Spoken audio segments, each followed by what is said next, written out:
Guys নমস্কার। আমরা এখানে চাষ করেছি, দেখুন অনেক কিভাবে কাজ করতেছে। আমরা একটা গাড়ি আনছি যেটাতে আমরা ধানগুলো নিতেছি।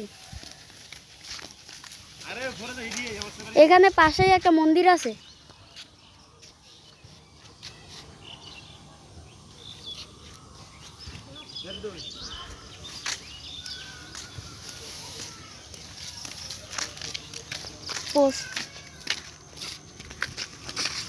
তো এখন আমরা দোকানে যাইতেছি, যদিও আমাদেরকে পাঠানো হয়েছে কিছু আনার জন্য। কিন্তু এই দেখেন এখানে অনেক আম রয়েছে। স্বাদ উঠে গেছে। আমি জানি আপনারা কথাগুলো ভালোভাবে শুনতে পারবেন না, কারণ এটার ভয়েস সিস্টেমের একটু সমস্যা আছে। অনেক দৌড় লাগাইছে, অনেক দোকানে গেছে, আমি যাই নাই। আমি এখান থেকে ভিডিও শ্যুট করতেছি।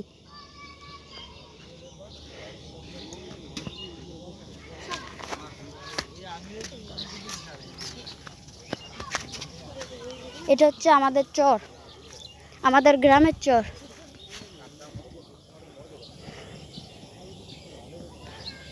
সামনে একটা নদী আছে, ওইখানে ফাঁকা জায়গায়,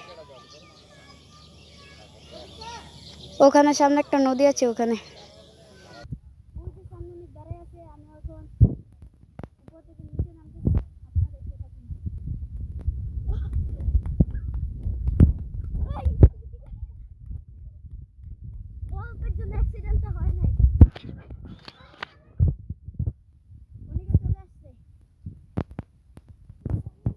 সামনে একটা ভুট্টা ক্ষেত আছে, ভুট্টাগুলো জোরে গেছে। আমাদের ড্রাইভার খুবই দক্ষ চালক, উনি উপরে বসে বসে ধানগুলো ঠিক করছেন।